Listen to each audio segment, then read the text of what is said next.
हाँ, हम question number 3 देख लेते हैं।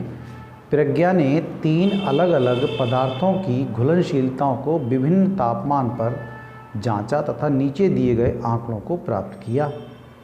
प्राप्त हुए परिणामों को 100 ग्राम जल में विलय पदार्थ की मात्रा जो संतृप्त विलयन बनाने हेतु पर्याप्त है निम्नलिखित तालिका में दर्शाया गया।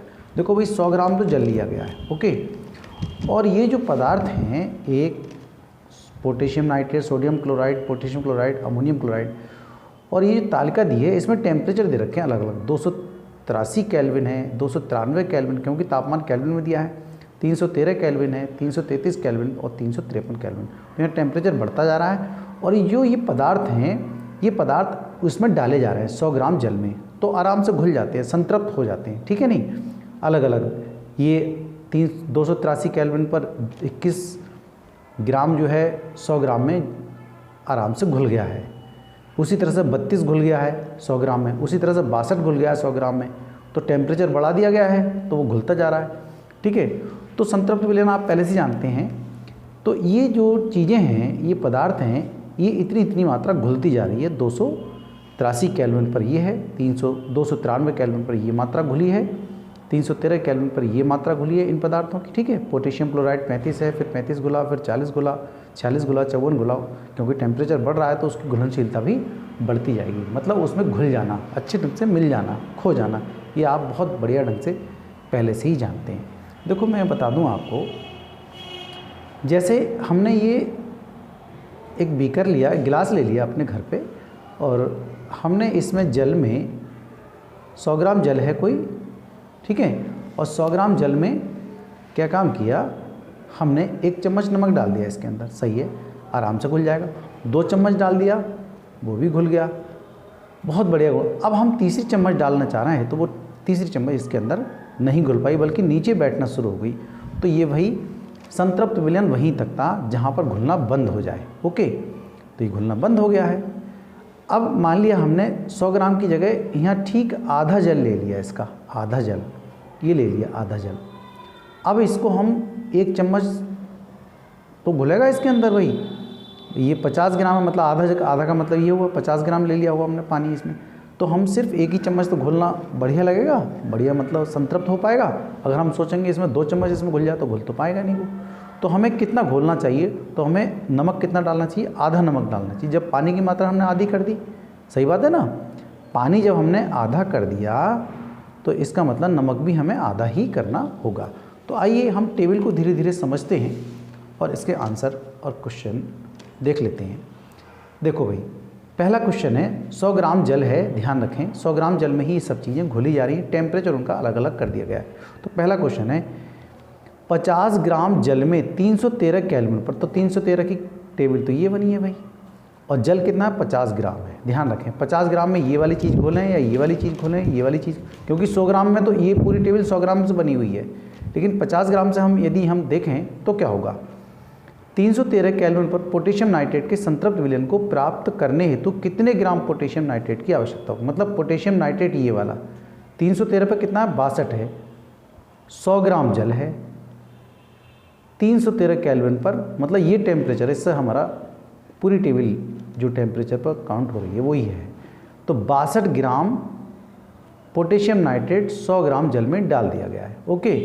तो फिर हम 50 ग्राम जल में कितना पोटेशियम नाइट्रेट डालें, आधा डालेंगे, तो आधा 62 का आधा कितना हो गया, 31 ग्राम पोटेशियम नाइट्रेट डालें, तब वो संतृप्त हो पाएगा, ठीक है। तो ये आंसर हमने लिखा भी है, आपको अच्छे ढंग से समझ में आ जाएगा। देखें, तालिका से 100 ग्राम जल में 313 केल्विन पर 62 ग्राम पोटेशियम नाइट्रेट घोला जाता है। तालिका से देख रहे हैं हम, तो 100 ग्राम जल का आधा अर्थात 50 ग्राम जल में 31 ग्राम पोटेशियम नाइट्रेट की आवश्यकता होगी। भाई जल था पहले 100 ग्राम और डाला 62, आराम से घुल गया उसके अंदर। अब जल कर दिया हमने ठीक आधा, तो 62 का आधा क्या कर देंगे हम, पोटेशियम नाइट्रेट, आराम से घुल जाएगा। ये क्वेश्चन आपको अच्छे ढंग से समझ में आ गया होगा, ठीक है। अब अगला क्वेश्चन भी हम देख लेते हैं, क्या है अगला क्वेश्चन। प्रज्ञा 353 केल्विन पर पोटेशियम क्लोराइड का एक संतृप्त विलयन तैयार करती है और विलयन को कमरे के तापमान पर ठंडा होने के लिए छोड़ देती है। जब विलयन ठंडा होगा तो वह क्या अवलोकित करेगी, मतलब क्या देगी भाई। देखिए जब धीरे धीरे ठंडा होगा वो विलयन, तो उसके अंदर ठोस क्रिस्टल जमा होते हुए हमें दिखाई देंगे। तो वो क्वेश्चन हमारा ये रहा, क्वेश्चन नंबर बी है। जब विलयन को ठंडा होने के लिए छोड़ देते हैं तो विलय पदार्थ के क्रिस्टल के रूप में बदलने लगता है। जो विलय पदार्थ के क्रिस्टल है वो क्रिस्टल के रूप में बदलने लगता है। अतः प्रज्ञा को पोटेशियम, प्रज्ञा एक लड़की का नाम है, ठीक है, प्रज्ञा को पोटेशियम क्लोराइड के शुद्ध क्रिस्टल दिखाई देने लगते हैं, मतलब शुद्ध क्रिस्टल हमें प्राप्त होता है। ध्यान रखेंगे जब भी ठंडा करेंगे हम विलयन को तो धीरे धीरे जैसे जैसे टेम्परेचर कम होता जाएगा वो ठोस के रूप में बदलता जाएगा और वो उसके क्रिस्टल हमें प्राप्त हो जाते हैं। चलिए हम अगला क्वेश्चन भी देख लेते हैं। क्वेश्चन नंबर हमारा सी देखें अब क्या है। 293 केल्विन पर प्रत्येक लवण की घुलनशीलता का परकलन करें। 293 पर इस वाले पे ये कितना घुल रहा है, 293 32 ग्राम घुल रहा है। सोडियम क्लोराइड कितना घुल रहा है, 36 ग्राम घुल रहा है, ठीक है नहीं। और ये पोटेशियम क्लोराइड ये 35 ग्राम घुल रहा है। अमोनियम क्लोराइड ये 37 ग्राम घुल रहा है। तो कुल मिलाकर के ये घुलनशीलता ज़्यादा कौन घुल रहा है ये हमें चेक करना है। तो बताया कि तापमान पर कौन सा लवण सबसे अधिक घुलनशील होगा। 293 केल्विन। देखिए भाई जैसे जैसे टेम्परेचर बढ़ाते हैं वैसे वैसे घुलनशीलता भी बढ़ती जाती है। ये टेबल से आपको पता चल ही रहा होगा। देखो भाई इस समय पोटेशियम नाइट्रेट 283 पर 21 खुल रहा है, तो 293 में 32 नहीं हो गया, और ज़्यादा हो गया। 313 पर और ज़्यादा, 333 पर 106 और 353 पर और ज़्यादा घुलना शुरू हो गया। मतलब जैसे हम चीनी को पानी में घोलते हैं और उसको गर्म करते हैं तो और ज़्यादा घुलती चली जाती है, ठीक है, उसकी घुलनशीलता बढ़ जाती है। तो सी का आंसर हम यहाँ देख लेते हैं, क्वेश्चन नंबर सी। देखो भाई क्वेश्चन का ये तालिका को देखने से पता चलता है कि 293 केल्विन ताप पर पोटेशियम नाइट्रेट की घुलनशीलता 32 ग्राम है, ठीक है। अभी हमने देख ली थी, ये 32 है, ये 36 है, ये 35 है, ये 37। तो सबसे ज़्यादा जो घुल रहा है वो कौन घुल रहा है, अमोनियम क्लोराइड घोला जा रहा है, ठीक है। 32 पोटेशियम नाइट्रेट नहीं घुल पाता 393 पर भी, ठीक है। सबसे ज़्यादा 393 पर कौन घोला, मात्रा किसकी खर्च ज़्यादा हो रही है, मतलब जैसा हमने कहा कि 1 चम्मच नमक डाल दो तो वहाँ पर 2 चम्मच नमक पड़ रहे हैं, ठीक है। मतलब ज़्यादा मात्रा किसकी हो रही है, अमोनियम क्लोराइड की। तो आपको आंसर ये लिखना है, ओके। यहाँ तालिका को देखने से पता चलता है 293 केल्विन ताप पर कि पोटेशियम नाइट्रेट की घुलनशीलता जो है 32 ग्राम है और सोडियम क्लोराइड की घुलनशीलता 36 ग्राम है। 32 से 36 थोड़ा और बढ़ गया। और पोटेशियम क्लोराइड की घुलनशीलता मतलब कौन ज़्यादा घुल रहा है, अब 35 ज़्यादा घुल रहा है या 36 ज़्यादा घुल रहा है या 32 ज़्यादा घुल रहा है, ये आपको चेक करना है। अमोनियम क्लोराइड की घुलनशीलता 37 ग्राम हो गई। अब देखो यहाँ से लेकर यहाँ तक सबसे ज़्यादा जो घुल रहा है घुलन हो रहा है, डाइल्यूट हो रहा है, कौन हो रहा है, 37 ग्राम अमोनियम क्लोराइड हो रहा है। अतः अमोनियम क्लोराइड की घुलनशीलता सबसे अधिक 37 ग्राम है। क्लियर हो गया वो क्वेश्चन ये, ठीक है। अब अगला क्वेश्चन और देख लेते हैं। डी नंबर क्या लिखा है, तापमान में परिवर्तन से लवण की घुलनशीलता पर क्या प्रभाव पड़ता है। देखो भाई जैसे जैसे टेम्परेचर हम बढ़ा रहे हैं, टेबल में आपको पता चल ही रहा है, जैसे जैसे टेम्परेचर बढ़ा रहे हैं वैसे वैसे इन पदार्थों की मात्रा भी तो बढ़ रही है। यहाँ 21 थी, टेम्परेचर बढ़ गया तो 32 हो गई, टेम्परेचर और बढ़ा दिया तो 62 हो गई, फिर 333 कर दिया तो 106 हो गई, और 353 कर दिया तो 167 हो गई। देख कितनी मतलब घुलनशीलता बढ़ती जा रही है, ठीक है। तो क्या बताएंगे हम, ताप को बढ़ाया जाता है तो लवण की घुलनशीलता बढ़ती जाती है। ये क्वेश्चन आपको समझ में आ गए होंगे। चलिए हम अगला क्वेश्चन कर लेते हैं, ओके। आइए हम अब क्वेश्चन नंबर 4 कर लेते हैं। निम्न की उदाहरण सहित व्याख्या करें। भाई ये पेज नंबर वही है आपका जाना पहचाना 31 नंबर 31 पृष्ठ को आप अपनी टेक्स्ट बुक को जरूर से जरूर खोलें, तभी मजा आएगा भाई करने में। देखो जब तक आप क्वेश्चन नहीं पढ़ेंगे हमारा टारगेट पता नहीं चलता है कि टारगेट हमारा है क्या, ठीक है। तो हम क्वेश्चन को पढ़ लेंगे और कर रहे हैं देखो आंसर, क्योंकि हम विस्तार पूर्वक पहले सब कुछ ये जितने आंसर हम देने वाले हैं ये सब सीख चुके हैं, ठीक है। अगर दिक्कत कहीं आती है, जैसे संतृप्त विलयन है क्या, शुद्ध पदार्थ क्या है, कोलाइड क्या है, निलंबन क्या है, ये सब चीज़ें हम सीख गए और कंसेप्ट आपको क्लियर हो ही चुका है इसका।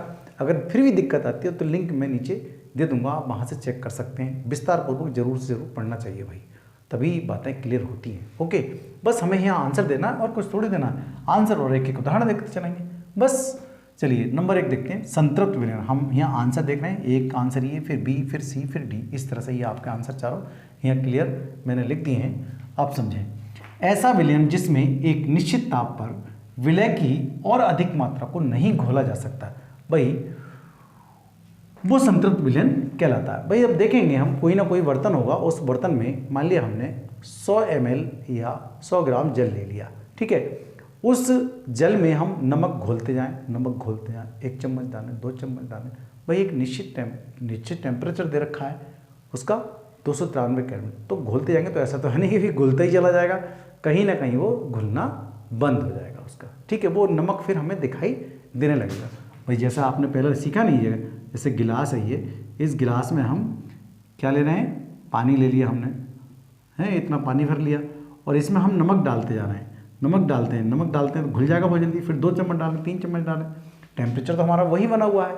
तो एक स्थिति ऐसी आई कि नमक को घुलना बंद हो जाएगा, तो जहाँ पर नमक घुलना और ज़्यादा नहीं चाहता है, पानी घुलना नहीं चाहता है, तो वही हमारा क्या कहलाएगा, संतृप्त विलयन कहलाएगा। ओके, जैसे उदाहरण है उसका, 293 केल्विन पर 100 ग्राम जल में और अधिक नमक नहीं घोल सकते, ये हमारा संतृप्त विलयन कहलाएगा। ओके, नीचे दिखाई देने लगेगा, तो फिर वो क्या हो जाएगा, गलत हो जाएगा। ओके, तो जहाँ तक घुल सकता है आसानी से, वह विलयन हमें संतृप्त विलयन मिल जाएगा। ओके, चलिए नंबर 2 देखते हैं, शुद्ध पदार्थ क्या होता है। भाई ऐसे पदार्थ जो एक ही प्रकार के कण या अणु से मिलकर बने होते हैं, बिल्कुल एक ही प्रकार के कण होते हैं, उनका दूसरा कोई कण इसमें होता नहीं है, वही हमें शुद्ध पदार्थ होते हैं। जैसे नमक है, चीनी है, लोहा है, चांदी है, ठीक है। अगर आप पीतल की बात करेंगे तो पीतल में 2 चीज़ मिली होती हैं, वो शुद्ध नहीं है भाई। तो एक ही प्रकार के कण जिसमें होते हैं वही शुद्ध पदार्थ कहलाते हैं। ऐसे पदार्थ जो एक ही प्रकार के कण या अणु से मिलकर बने होते हैं तथा सभी कण समान रासायनिक प्रकृति के होते हैं, शुद्ध पदार्थ कहलाते हैं। जैसे लोहा, जल, चीनी, नमक, चांदी, गोल्ड, ये सब क्या हैं, शुद्ध पदार्थ हैं। ओके, समझ में आ गई होगी बात ये। चलिए हम दूसरा पॉइंट देख लेते हैं, सी नंबर, कोलाइड। कोलाइड के जो कण होते हैं बहुत ही ज़्यादा छोटे होते हैं, उनको हम आसानी से देख नहीं पाते, आसानी से उनके कण जो है नग्न आंखों से देख नहीं सकते। कैसा, ऐसा विलयन जिनमें कणों का आकार, मतलब जो विलय होते हैं, जो वितरित होते हैं, जो विलायक जो होता है उसमें कण वितरित होते हैं। जैसा नमक को हम घोल लें उसके अंदर, ठीक है नहीं, और कोई चीज़ दूध है, दूध के कण इतने बारीक होते हैं, कण छोटे होते हैं कि हमें दिखाई नहीं देते आसानी से, सही बात है ना। इनका आकार जो होता है 1 नैनोमीटर से 1000 नैनोमीटर के बीच होता है, अभी उससे बड़ा नहीं होता, बस इनके बीच में इसकी रेंज होती है, ठीक है। बीच हो तो वह कोलाइड विलयन कहलाता है। उदाहरण है दूध, कोहरा, रक्त आदि की जो उसके अंदर जो कण होते हैं बहुत ही ज़्यादा छोटे, जैसे गोंद है, शहद है, उनके कण जो हैं गोंद, ठीक है नहीं, तो उनके कण जो होते हैं बहुत ही ज़्यादा छोटे होते हैं, हमें आंखों से दिखाई नहीं देते, और वही कहलाएंगे कोलाइड। ओके, समझ में आ गई होगी आपके, ये छोटी छोटी डेफिनेशन हम लिख रहे हैं। नंबर डी देखें, निलंबन। ऐसा विस्मांगी व निलंबन तो विस्मांगी मिश्रण होता है, क्योंकि उनके कणों का आकार बहुत बड़ा बड़ा होता है और वो आसानी से हम आंखों से उसको देख लेते हैं, ठीक है। ये ऐसा विस्मांगी मिश्रण है जिनमें कणों का आकार 1000 नैनोमीटर से बड़ा, मतलब इससे बड़ा होता है, निलंबन कहलाता है। ओके, इनमें कणों को नग्न आंखों से देख सकते हैं और आराम से हम इसको अलग भी कर सकते हैं, छान लेते हैं। जैसे पानी और बालू का मिश्रण, मतलब पानी में रेत डाल दें तो हमें आराम से थोड़ी देर के घोल दें, उसके बाद थोड़ी देर के बाद क्या होगा, रेत नीचे बैठ जाएगा और पानी ऊपर रह जाएगा, सही है ना। तो दोनों को अलग अलग आराम से देख सकते हैं। तो ऐसे मिश्रणों को हम क्या कहते हैं भाई, निलंबन कहलाएंगे, और ये विस्मांगी मिश्रण है। चाहे हम चाक और पानी को मिला के देखें, थोड़ी देर के बाद लगेगा कि मिल गया, उसके बाद अलग हो जाएगा, चाक नीचे बैठ जाएगा, पानी अलग हो जाएगा, तो ये क्या कहलाएगा भाई, सभी के सभी कैसे कहलाएंगे, ये निलंबन कण कहलाएंगे। उनको हम छान करके अलग कर सकते हैं और आंखों से भी आराम से देख सकते हैं, ठीक है। चलिए भाई अगला क्वेश्चन कर लेते हैं। हाँ, क्वेश्चन नंबर 5 भी हम देख लेते हैं। निम्नलिखित में से प्रत्येक को समांगी और विस्मांगी मिश्रणों में वर्गीकृत करें। मतलब जो कुछ पदार्थ हमें दिए हुए हैं उनको ये देखना है कि समांगी कौन है और विस्मांगी कौन है, बस ये चीज़ हमें छांटनी है। ओके, आप अच्छे ढंग से जानते हैं कि समांगी मिश्रण वो होती हैं जिनके प्रत्येक भाग के जो गुण हैं, संगठन है, बिल्कुल एक समान हो, वो समांगी मिश्रण है। ठीक है, उसका टेस्ट भी एक जैसा हो, अब ऐसा समझ लीजिए ना, उसका टेस्ट और गुण एक जैसे हों, वो समांगी मिश्रण है। ओके, और जो विषमांगी गुण है, जिसके प्रत्येक भाग के गुण या संगठन एक जैसा ना हो, वह विषमांगी मिश्रण कहलाएगा। बहुत बढ़िया ढंग से आप जानते हैं। सोडा जल है भाई, जल में सोडा घुला हुआ है तो घुल चुका है कंप्लीटली, इसका मतलब वो समांगी। लकड़ी है तो लकड़ी जो है कहीं तो होगी भाई कच्ची होगी, कहीं पक्की होगी, ठीक है, तो वो तो समांगी नहीं होगी, वो तो विषमांगी हो गई। उसी तरह से बर्फ है तो बर्फ तो एक जैसा लगता है देखने में, तो वो समांगी मिश्रण कहलाएगा। और वायु में बहुत सारी गैसें होती हैं, नाइट्रोजन, ऑक्सीजन, आर्गन, बहुत सारी गैसें, लेकिन सभी घुली हुई हैं, हमें दिखाई नहीं देती, इसलिए वो समांगी। मिट्टी है तो मिट्टी में क्या होता है, कहीं लाल मिट्टी, कहीं दोमट मिट्टी, कहीं चिकनी मिट्टी, ठीक है, तो रेतीली मिट्टी, तो मिट्टी का जो मिश्रण है वो भाई समांगी मिश्रण नहीं कहलाएगा। सिरका है, सिरका सब पूरे हम पारदर्शी हो, जैसा भी हो, एकदम हमें बिल्कुल उसका जो गुण है, टेस्ट है, वो एक जैसा लगता है, इसलिए वो समांगी। छनी हुई चाय, छानने से पहले की बात तो अलग है भाई, छनी हुई चाय छानने के बाद तो पूरी एक चाय का, 1 कप चाय है या 2 कप चाय है या 4 कप चाय, उसका टेस्ट सबका समान होगा, ठीक है, उसका प्रत्येक संगठन, प्रत्येक भाग का जो गुण होगा वो एक जैसा होगा, इसलिए ये समांगी मिश्रण है। तो आइए हमने लिख भी दिया है यहाँ पर, समांगी मिश्रण क्या, सोडा जल हो गया, बर्फ हो गया, वायु हो गई, सिरका, छनी हुई चाय, ये सब समांगी में आ जाता है। और विषमांगी में क्या होता है, लकड़ी और मिट्टी, ठीक है ना। चलिए हम अगला क्वेश्चन कर लेते हैं, क्वेश्चन नंबर 6। देखो भाई, आप क्वेश्चन को पढ़ेंगे और फिर यहाँ आंसर देखेंगे, तब बहुत ही अच्छा लगेगा। मैं ये बार बार आपसे कहता हूँ, तब बहुत ही अच्छा लगेगा। समझ रहे हैं मेरी बात को? हाँ, अगला क्वेश्चन है, आप किस प्रकार पुष्टि करेंगे कि दिया हुआ रंगहीन द्रव शुद्ध जल है। भाई रंगहीन मतलब किसी प्रकार का कोई रंग नहीं है, पारदर्शी है दिया हुआ, ठीक है, वो शुद्ध जल है। इस बात की पुष्टि हम कैसे करते हैं? देखो भाई, शुद्ध जल को लेकर के हम क्या करेंगे, एक बीकर में लेकर के, और उसको हम क्या करेंगे, गर्म करेंगे। गर्म करते समय यदि वो 100 डिग्री सेल्सियस पर उबल जाता है 100 डिग्री सेल्सियस पर, हम थर्मामीटर में नाप करके रखेंगे कि थर्मामीटर देखते जाएंगे कि जैसे ही 100 डिग्री सेल्सियस उसका तापमान हो जाए और वो उबल जाए, तो समझ लो दिया हुआ जो द्रव है, जो पारदर्शी द्रव है, वो शुद्ध जल है, अन्यथा कोई और चीज़ होगी। क्योंकि जो क्वथनांक है उस द्रव का आवलक्षणिक गुण होता है, ठीक है, उसके बहुत जरूरी गुण होता है ये क्वथनांक। ओके, तो यहाँ मैंने लिखा है कि दिए हुए रंगीन द्रव का क्वथनांक ज्ञात करके हम इसकी पुष्टि कर सकते हैं, ठीक है, ज्ञात कर इसकी पुष्टि आराम से हम करेंगे।